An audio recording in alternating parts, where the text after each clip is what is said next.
Hello दोस्तों, कैसे हैं आप लोग। आशा करता हूँ आप लोग बहुत अच्छे होंगे दोस्त। आप सभी दोस्तों का स्वागत है आपका अपना यूट्यूब चैनल यूनिक एकेडमी पे। मैं राहुल कुमार आज बाल विकास का एक इम्पोर्टेंट पॉइंट लेकर के आया हूँ दोस्त, जिसका मैं बात करने वाला हूँ बारीकी से।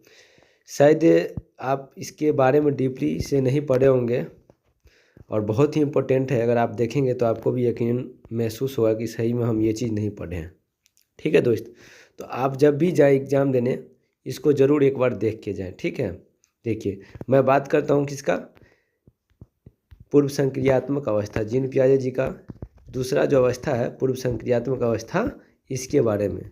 अब इसके बारे में क्या बात करेंगे तो आपको डिटेल से पता चल जाएगा जब हम बात करेंगे। देख लीजिए, बारीकी से एक एक चीज़ को लाया हूँ और आप आसानी से दोस्त समझ आएंगे, एक एक चीज़ को आसानी से समझेंगे।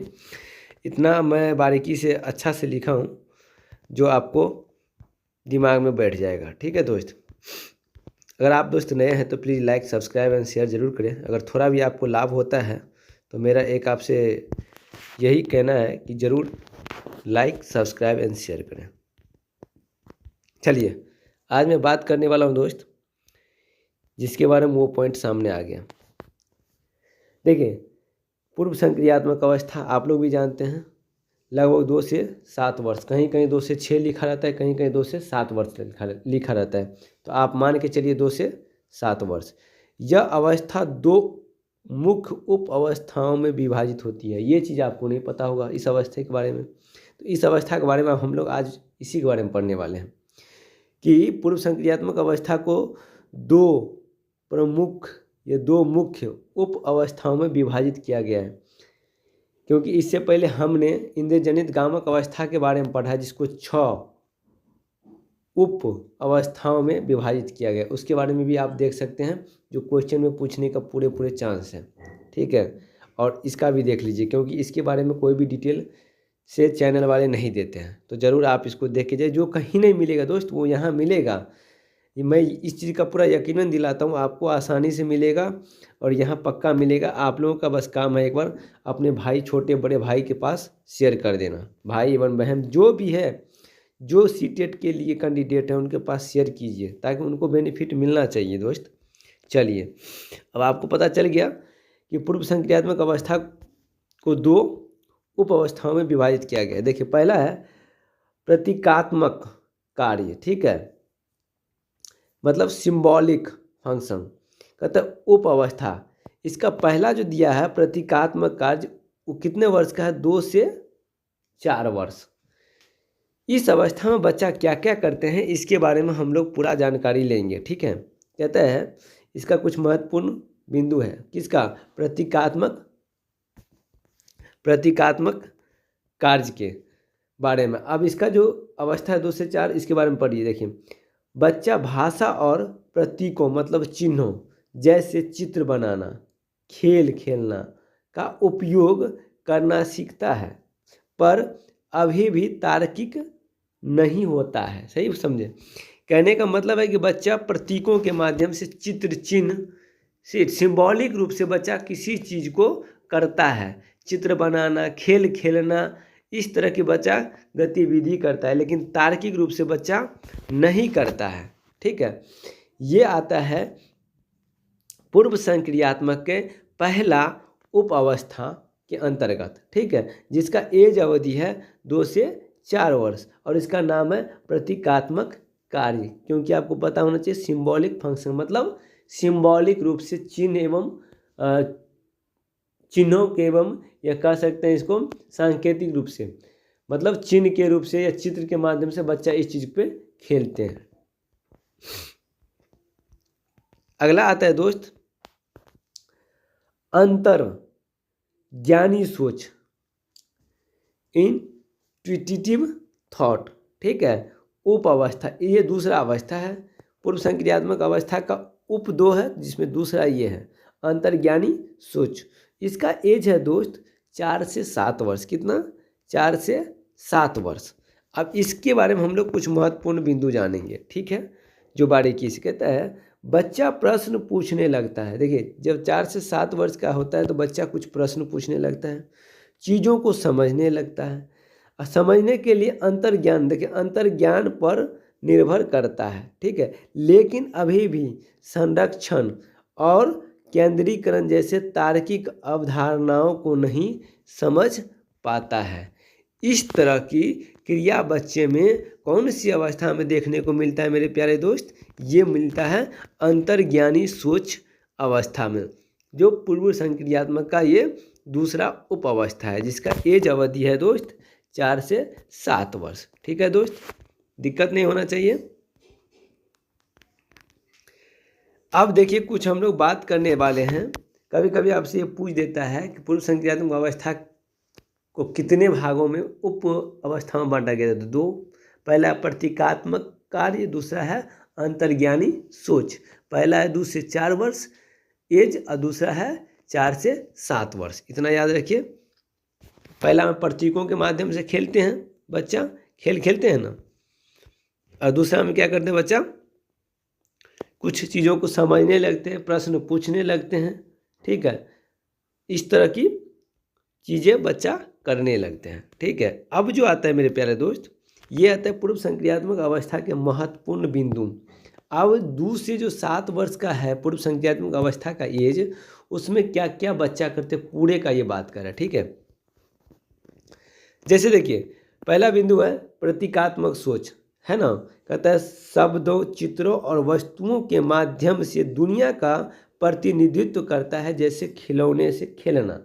मतलब बच्चा शब्दों से, चित्रों और वस्तुओं के माध्यम से वो दुनिया को का प्रतिनिधित्व करने लगता है, मतलब करता है। ऐसे समझिए प्रतीकों के माध्यम से, मतलब एक सिंबॉलिक रूप से बच्चा खेल खेलने लगता है इस अवस्था में। उसी को कहते हैं प्रतीकात्मक सोच बच्चे में आते हैं। वो आते हैं किसमें? पूर्व संक्रियात्मक अवस्था में, जैसे खिलौने से खेलना, ठीक है। दूसरा आता है दोस्त, इसका दूसरा पॉइंट है अहम केंद्रवाद, ठीक है।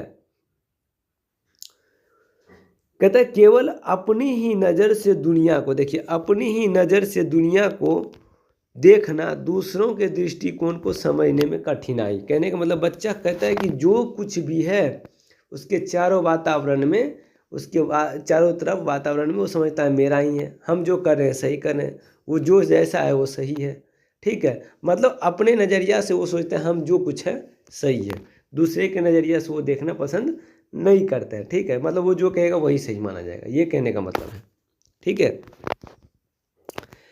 अगला आता है जीववाद। देखिए निर्जीव वस्तुओं जैसे बादल, पहाड़ में सजीव गुण देखना। बच्चा निर्जीव को भी सजीव मानता है, मतलब निर्जीव और सजीव में अंतर नहीं कर पाता है, इसी को कहते हैं जीववाद। जैसे कोई गुड़िया है, उससे बच्चा खेलता है तो उसको भी खाना खिलाता है, कहता है मम्मी इसको भी खाना दो, मतलब बच्चा ये समझता है कि ये भी खाना खाता है, जबकि गुड़िया निर्जीव है। तो बच्चा निर्जीव में भी सजीव देखता है, मतलब सजीव और निर्जीव का अंतर नहीं कर पाता है। ये गुण बच्चे में दिखाई देते हैं कौन सी अवस्था में?